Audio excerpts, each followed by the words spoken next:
Natongo to partageaki sur 1 roi 17. Siko tozotanga Jacques.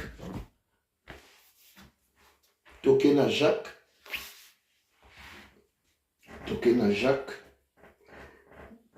Pour la bonne compréhension, to bandi tokeka na texte na biso. O totanga ki ya Roi 13, 32 à 33. Ndeko moko ya biso aza na kati en ligne oyo aza na Bible pembeni, s'il vous plaît akoko zwatanga pour na to se référer avant tokota na livre Jacques. Nombre chapitre 13 verset 32 et verset 33. Ndeko moko aza na Bible atanga s'il vous plaît.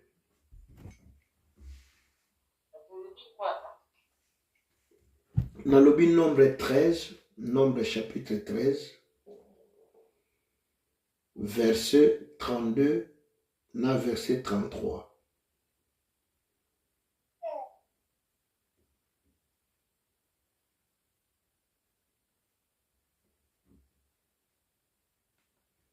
Bon, on attend pour la gagner temps, de perdre de temps militaire.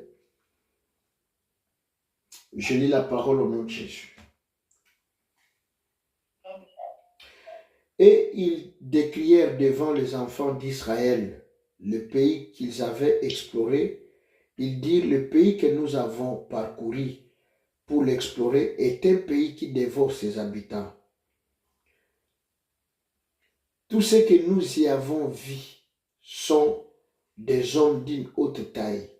Et nous y avons vu le géant, enfant d'Anak, de la race des géants.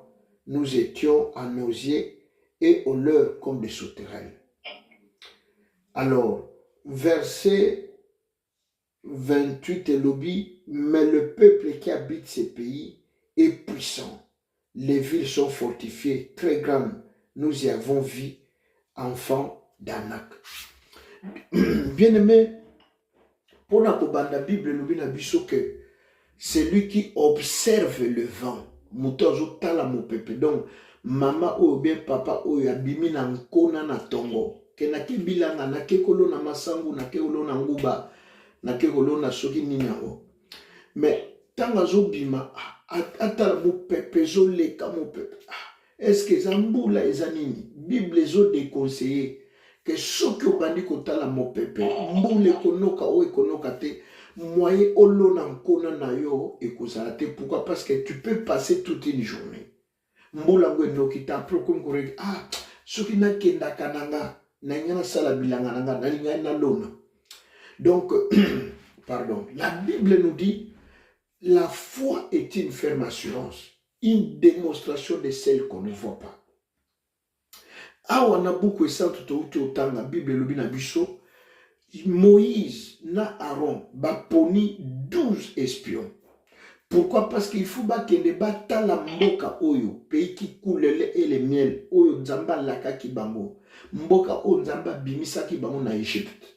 Que aboza baombo, bazo beti sabino fingo, moi l'Éternel, votre Père, votre Dieu, j'ai préparé un endroit où esenge bino bokende ovanda kuna. Bien aimé peuple oyo et bimi en Égypte, ndenge yo nanga toibi, bakomi kokende pe bazo boma, bazo remporter pe ba victoire, ainsi de suite, ti ndenge bakomi ko pusana. Mais tango bakomi awa na Jéricho, Nzamba lobi a changé méthode, a lobi botinda nan espion. Bien aimé, Nzamba moko ayebi pourquoi il envoie d'abord les espions. Nzamba lobi botinda nan bato, pa kende ba explorer pays wana, batala yango, monene na yango, grandeur, dimension. Et puis, boya koloba avant bokende ko attaquer yango. Alors, bazo 12 espions, chaque famille ou chaque tribu. Ndenge boyebi ke bazalaki 12, na chaque tribu babimisi elombe moko. Ou aza comme témoin ou bien représentant. Bien aimé bake 12, bazongi pe 12, nzamba batel bango eloko mabe comité. Mais si vous avez 12 wana, 10 balobi boye.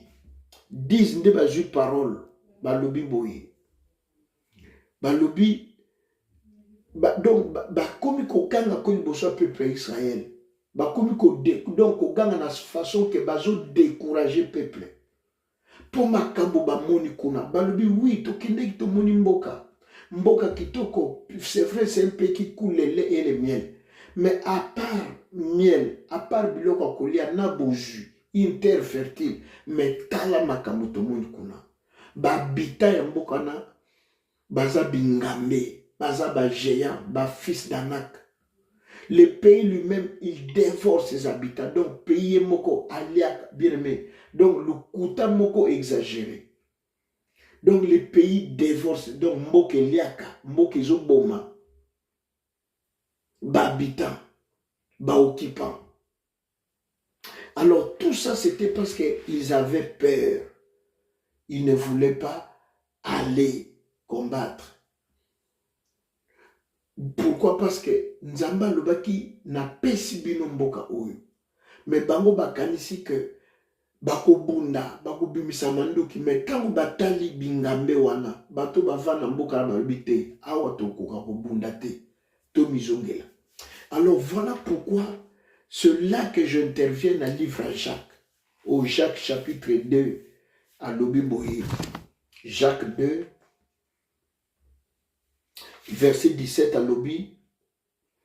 Il en est ainsi de la foi, si elle n'a pas les œuvres, elle est morte en elle-même. Jacques Alobi, kondima o ezana misala te, kondima oyo ezangi misala, ezali kondima oyo ezali kokufa. Donc il ne faut même pas parler que j'ai la foi. Alors verset 18 à Lobi, mais quelqu'un dira, toi, tu as la foi et moi, j'ai les œuvres. Montre-moi ta foi sans les œuvres et moi, je te montrerai la foi pour mes œuvres. Donc, foi, il faut l'accompagner dans misala na yango. La foi n'est pas foi. Kondimeza kondimate bien aimé tango mbuma. Ya kondimeza te. Bien aimé, la foi ne doit pas être un slogan. J'ai la foi, j'ai la foi. Mais tu ne crois pas que maladie est en nzoto no ekolongwa. Ozo crois que situation za nango nzambe apesa ke longa longisaka. Et koza mutali boso te ya kokuta manango pour kozalaka ya suka te. Bien aimé, problème na biso lelo ba chrétien challenge ezate. Défi ezate. Tolingi facilité. Donc tokom ko vivre dans un monde mobo imaginaire. La Bible nous dit chercher premièrement le royaume. Bien mais toujours y a na yesu pour la matériel te. Toujours pour la libala te, pour la mukanda te, pour la voyage te. Toujours d'abord parce qu'aza tata ou ya linga kibiso, non seulement linga kibiso, atinda ki mwana ne ali kinda, akufe la biso, apesa biso bonsomi. Mais lelo yo bien aimé kosambe la église et comment net lié mort toujours senga, toujours senga, toujours senga. Il faut moniter, il faut jeter au kimi, au tiki, au kei, au abandonné. Mais ici, la Bible nous parle que la foi qui n'a pas de œuvres, foi oyo, et so produire misalate, eza kondimate papa maman, eza ya kokufa. Lelo tokoma kwa mvieke, e bapaga lukutu baza bien, biso bato sambelaka. Non, c'est biso nde topesi bango pouvoir, pe monopole wana. La Bible dit, si tu as la foi qu'on déplace ma montagne, si tu as la foi qu'on lia bien, ou qu'on lala bien, ma porte est kofungwama. Mais bien aimé, biso toi, nous avons du mal ya kondima, que porte est kofungwama. Que na kozo pe mosala, que na koki pe kobala. Nzambe ako, bien aimé, kondima wana nde zate, ya nde na olobela. Yango nde nazo lobela na poko na lelo. La foi sans les œuvres est une foi morte. Eza kondima ya kokufa. Eza kondima ya chanana. Eza kondima ya pamba. Yango ozo mona moto ozo bokola maladie na nzoto moto moko aza na 15 maladies.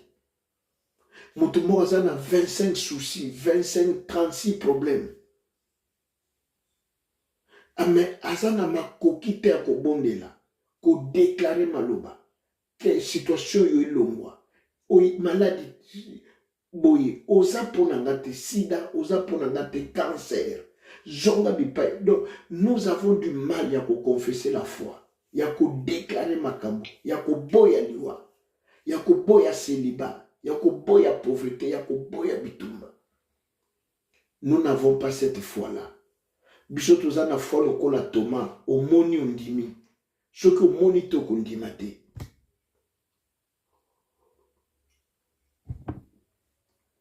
Soki ole jour yango foi ezali, mais soki akolia ezate kondima na yo ebandi kozonga nsima. Yango wana Jésus abisi badisciple alobi bolandi bozoluka nga mpo boliaki mapa. Bazalaki combien ebandeli? Bazalaki 70. Batikali combien? 12. Mosusu wana bakimi bakoki pasi te, bakoki badifficulté te, bakimi. Bien aimé, nous ne pouvons pas dire que nous sommes enfants de Dieu, mais toujours croire que situation où éco limwa, situation éco katana, situation où éco disparaître. Ozo croire que nzamba ko peso victoire, liboso bitumba, liboso humiliation ozo vivre. Yamwa bozo mona Bible lobi na Ecclésiaste keza na likamumo ekamusinga ba prince ba otambola na makolo. Mais bangamba Nicolas Bapunda, le monde en envers. Pourquoi? Parce que Tomi yebite que toza bana na Nzambe. Que Nzamba a doté qui biso na pouvoir surnaturel ya ko déclarer makambo. Bien aimé Joshua lobi soleil arrête-toi sur Gabaon moye katani. Joshua zamutu lokola yo lokola nga bando yo kapenzala. Azala ki pe na ba facture. Mais il y a des choses à l'obité na ko sakana nangote. Bien Élie, Bible lui, Élie était de la même nature que nous. Mais il disait que Mvula est nokate pendant 3 ans. Et puis Mvula est aussi le loba ya Élie. Et no kite betite. Mais biso le lopo na to meka. Et que parce que nous ne croyons pas to croire. Papa, maman, je crois que la situation n'est qu'au changer. Que bateau ba obundisa yo nzambaza na makasi ana makoki ya kolimusa bango. Ya ko faire disparaître. Nous ne croyons pas ça. Tondi mate ke koko meko salema. Voilà pourquoi il y a fortifié. Bien aimé, la foi et ça slogan te. Na kondima, na batel kondima, na otale la Yesu. Mais na motema ozo yima. Na motema tala Yesu amoni Yesu otambo likola mai Pierre asepeli. Abi eske soki eza penza yo nga pena ya Yesu ayebisi yaka. Ache pa ya liboso mibale ya misato amikanisi pena na Pierre na banyongo wisi akoya na ndako. Soki na futi te bakokanganga biloko bien aimé abandi kozina. Abandi kozina. Heureusement, Jésus était là, attendez le loboko ale biaka, abendi. Bien aimé, la Bible dit, sans la foi, Hébreux chapitre 11, verset 6. Or, sans la foi, il est impossible de lui être agréable. Et c'est impossible. Papa, maman, tout se paye sans Nzambe, tout Nzamba se paye na biso. Ce qui dit mais ça c'est impossible. Kondima pete kat omoni na misu ndo ndimi non bien mais il faut ndima mbongo ezate na poche na carte donc ezate mozo ndima ke lobi na ngana bana na ngato kulia nzamba ko pouvoir et puis olali na confiance oza confiant que nzamba ko dio ki sa kombo ne solité ya kule komonana musale za toujours croire que nzamba ko abandonner te musale komonana. Mokande ezate mozondi mate nzamba koyo kisosolete nzamba longolanga na kisasa akomisinga apesa mokanda te pona nini osala nzambe confiance osala ozola mkote nzambe akovisite nga Et puis, tant que ça va me 10 ans. Quelque temps après dans une nationalité. Ou bien on peut ça me 5 ans dans la mogo.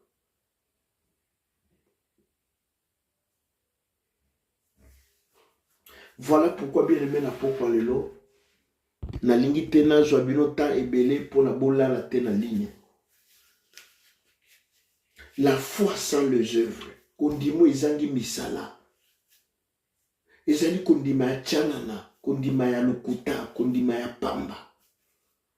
D'ailleurs, eza kutu kondima te. Parce que la Bible dit, c'est dans le néant que Dieu a fait créer. Genèse chapitre 1. Bible dit la terre était informe et vide. Et l'eau que ezala quitté. Nzamba bani ko benga na bozalisani. Nzamba bani ko créer. Nzamba bani ko pesa ordre. Et l'eau ko boisa le mesalemi. Butu, butu, moi, sanza, minjoto, mai, banyama. Donc c'est comme ça, bien aimé dans le néant. Espoir les a suscité. Minga na baibisho en tout cas, espoir les a été. Ou bien, avocat comme ça, le bien indimité que va couper mukana. C'est là que tu dois commencer à croire que Kombo na nzambe koyoki sama sonite. Nzamba kotika ngate. Nzamba ko abandonner ngate. Bien aimé, Jésus a dit à la femme samaritaine dans Jean chapitre 4 verset 22. Alors vous adorez ce que vous ne connaissez pas, mais nous adorons. Puisque salut ou t'es pas bayuda. Bien aimé, il faut y aller nzambe.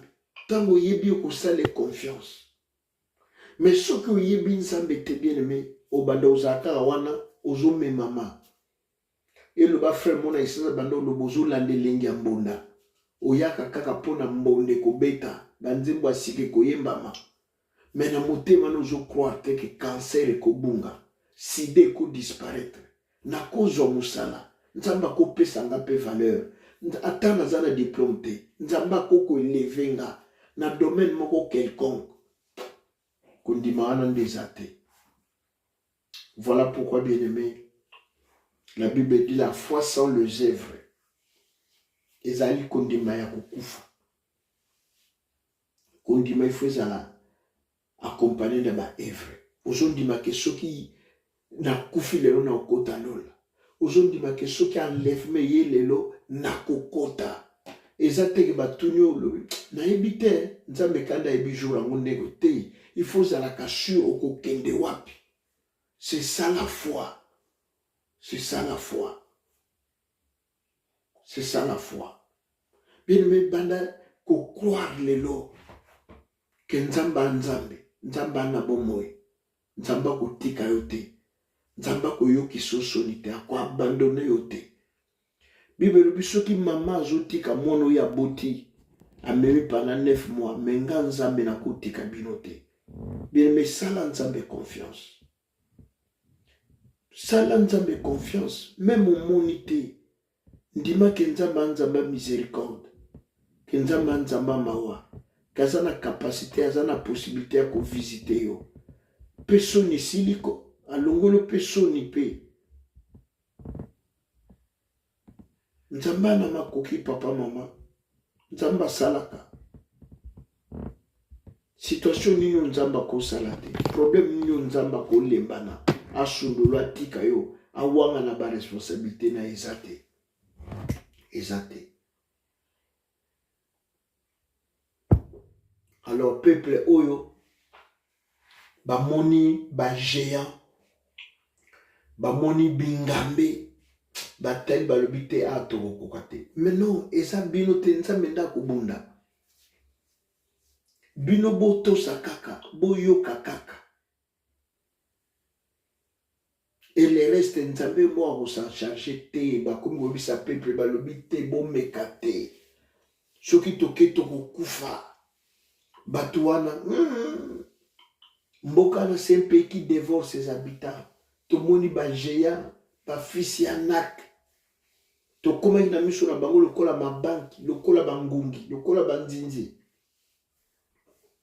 Tant que peuple yo ki bon babandi kolela balobi bilia ki biso bikoki. Ba décourager peuple. Alors, comme je vous ai dit na tongo na lobi, Josué na Caleb a pasol bilamba balobi to kende. Lelo to loba komba Josué, lobi to lobela Caleb, mais les 10 wana bakota na histoire te. Nzamba lobi nzete nyonso ebotaka mboma te bakokata bakobwaka.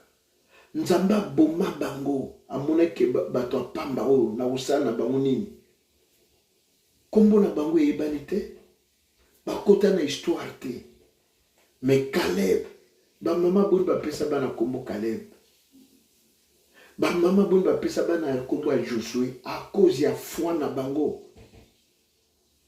Eza pe na jour bazui bapesi mwana kombo na yo Mama Hélène, Tantine Hélène, Prophétesse Hélène, Pasteur Serge, bazui bapesi par rapport à makambo ba œuvre oyo sali. Pele toujours que kokumisa nkolo na buto yo pona ngolo asali biso to ba kokuta na tozala ensemble. Ba mingi babeli bazwami na bakama ba situation mitindo ya complication ya ndenge na ndenge menga yo zamba salim biso ngolo to ba kozala ensemble to ba kokuta na pokwa lelo tozo kende kotombo